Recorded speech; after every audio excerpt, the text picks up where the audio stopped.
Down there. And joining me now for advice for the candidates, her take on the Anointed One's latest policy initiative, former Alaska Governor, Fox News contributor Sarah Palin. Governor, how are you? Welcome back. I'm doing great. Thank you, Sean. All right. First of all, you know, none of this is new. It's all recycled rhetoric by the president. He wants $1.5 trillion. And we find out from the AP, we'll go into this in detail later, that in fact the president's wrong. The wealthiest Americans pay a much higher in terms of taxes, total and percentage, than the middle class and the poor. How do we characterize what the president's saying? Well, this is more of the same, and it's going to lead to more failed economic policy. We shouldn't be surprised, though. Obama, as a candidate, he promised us that he would try to fundamentally transform America and that he was into redistributing wealth, and that is part of that class warfare that he wants to engage in, but the rest of us should be above it and not allow him to get away with that this time.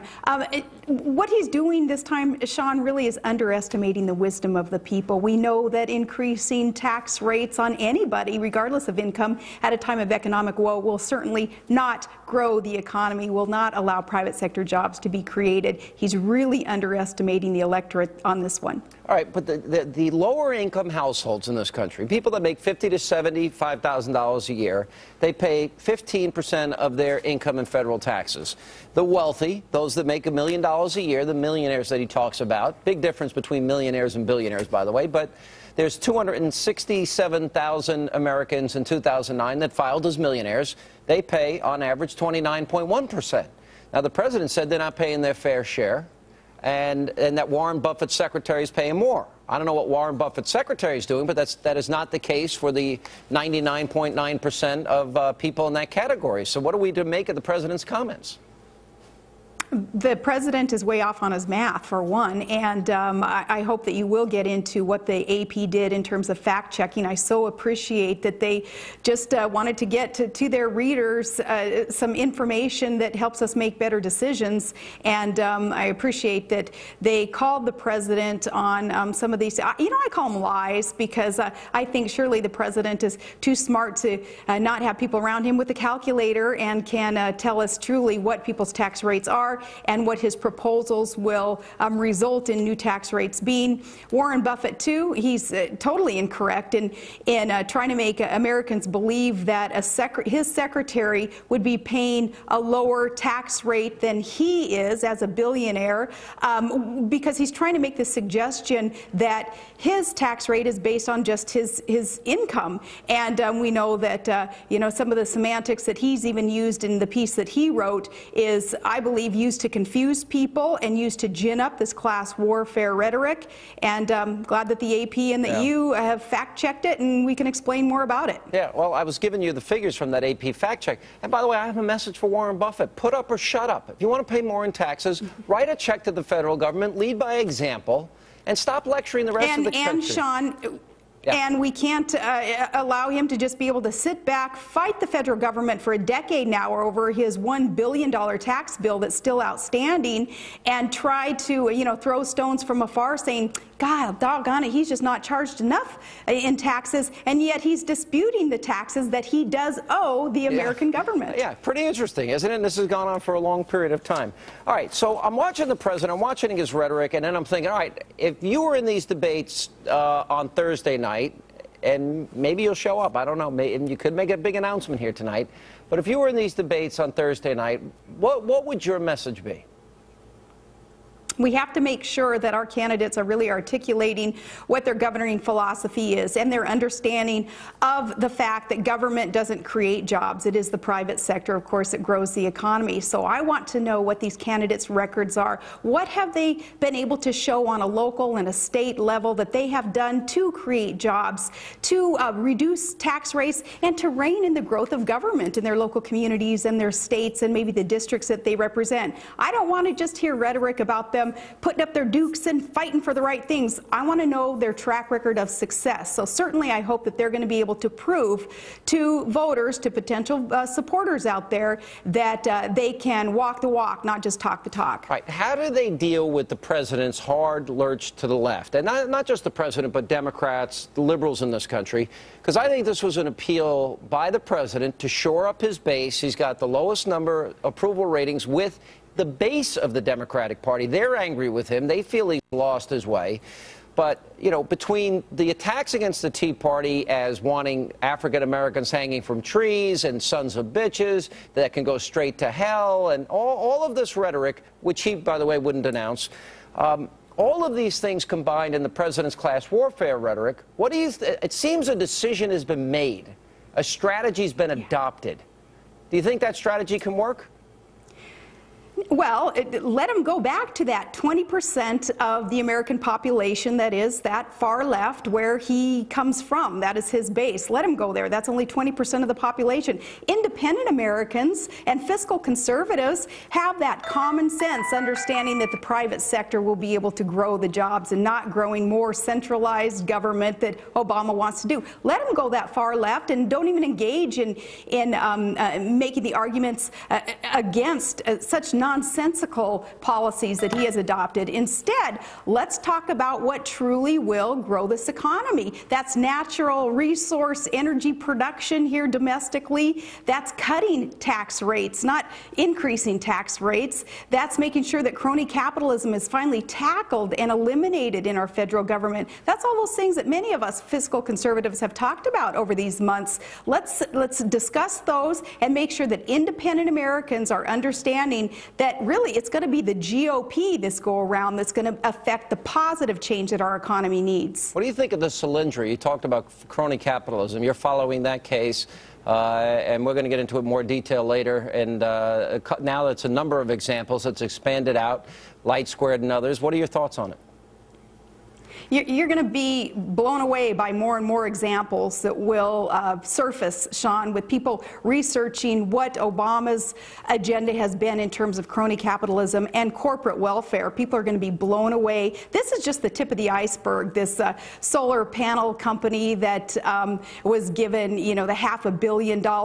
What this one crony corporation of Obama's was given is more than 35 states were given to build their roads and their basic infrastructure in terms of federal monies going into their states. More than 35 states had fewer federal dollars returned to them than this solar company did. It's sick. It's pretty rampant, though. There's a lot of pay for play here in the Obama administration.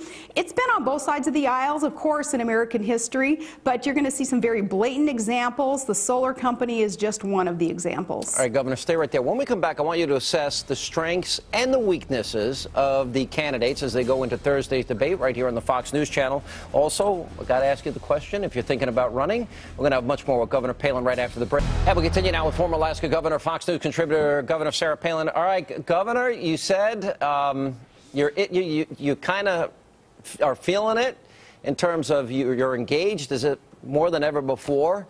It's becoming crunch time. You've got to make a decision, or else some states are going to be out of play for you. Where do you stand in your thought process in terms of jumping into this Republican presidential nomination campaign? There is still time, Sean, and I think on both sides of the aisle you're going to see people coming and going in this race. By the way, I think that President Obama, after this misnomer called this jobs bill that's been proposed, which really is a tax hike increase bill that he's proposed. After that, I think more and more Democrats are going to realize that if they want to retain the Democrat control of the White House, they're going to have to put somebody up in the primary against Obama. So I think there's going to be changes on that side and in the Republican race also in this primary. I think people are still going to be coming and going because there is still time, and I'm still one of those still considering the time factor and knowing, Sean, how important it is that we get this country back on the right track, knowing, Sean, that it's not enough to just change up the uniform. We need to change the entire game plan, and we need to change the entire team that's been there at the White House doing such great damage to our economy. We need to make sure that we have the best and most qualified, the most vetted candidate to come forth and rise to the surface after this primary process. All right, are you? I would say by November you got to make a decision, though, right? You do. I mean, legally you do, because you have to start getting your ducks lined up to have your name on these ballots. But I do think, Sean, this is going to be such an unconventional election cycle, because this has been such an unconventional administration that we are fighting so hard and so committed to replacing.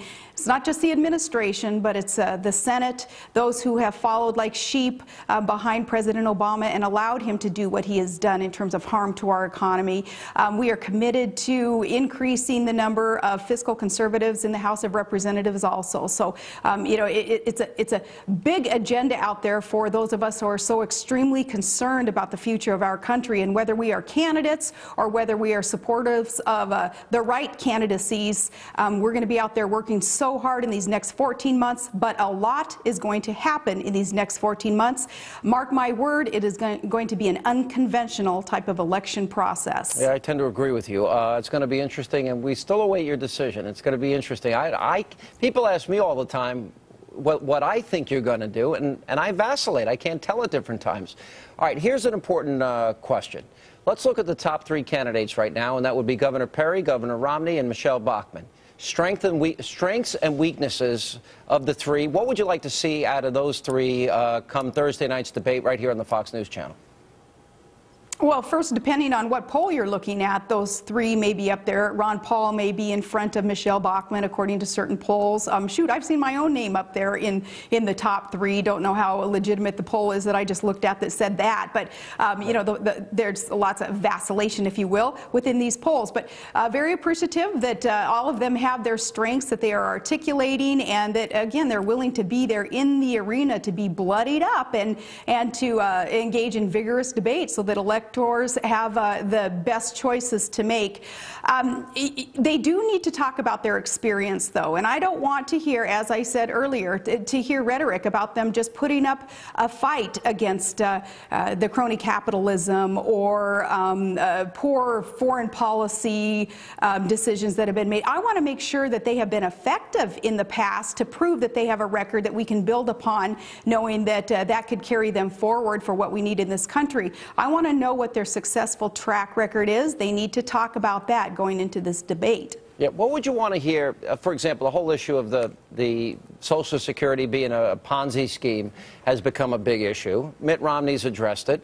Mitt Romney had some pretty strong words today about President Obama. He said that he's naive, arrogant, misguided, dangerous in terms of his foreign policy as it relates to Israel and the Palestinians. What would be the one thing you want to hear out of Perry and the one thing you want to hear about Romney? Pretty much in every poll, the two front runners.